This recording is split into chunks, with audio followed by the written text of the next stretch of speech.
And joining us now to talk about some of the races being voted on this Super Tuesday is UC San Diego Political Science professor Todd Kousser. Thank you for joining us.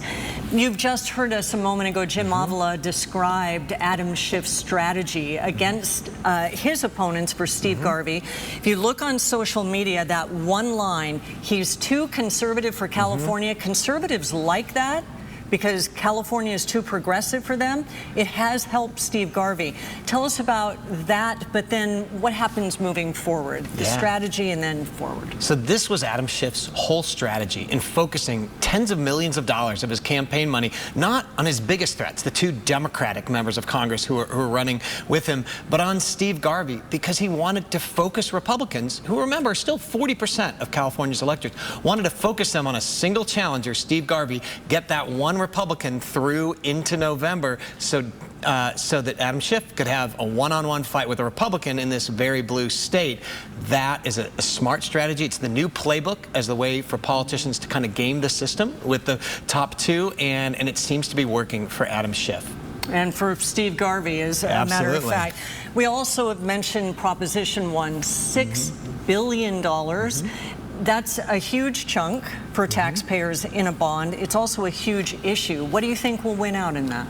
Well, I think homelessness and housing affordability have been the #1 issue in California for the entire length of Governor Gavin Newsom's tenure. That was his first State of the Union, State of the State speech. It was all about homelessness and housing, homelessness and housing. Finally, he has the chance to make some progress with this Prop 1, which he's really taken on as his own. He is the backer of this. And what it would do is free up other tax resources in addition to the $6 billion new dollars. And I think Californians who are seeing homelessness continue to rise are looking for solutions, and this is what Governor Gavin Newsom's offering for them. So I think it has a good shot at winning a narrow victory.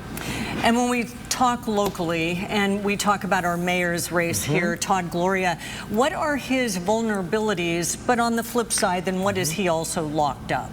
Well, I think Todd, Gloria, like every politician in power in Sacramento and throughout California right now, is being held to account for things that have gone wrong on their watch that voters see, with homelessness being #1. Now, he's made a lot of efforts in those regards, but I think the fact that he hasn't solved the homelessness crisis that he was elected to solve opens up one vulnerability, and the other is the city's response and the city's lack of preparation for the January floods. That's been a huge issue that has hurt in some of the communities that that are a big part of the Democratic base.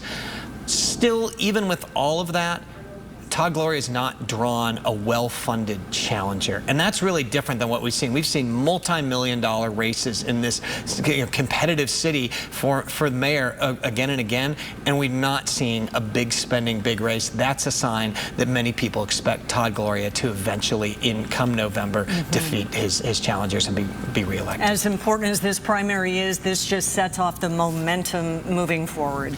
Yeah, primaries.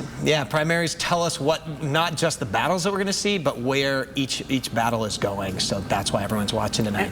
We will keep you with us if you don't mind. We sure appreciate your expertise. Thanks for having me. Thank you for your time today.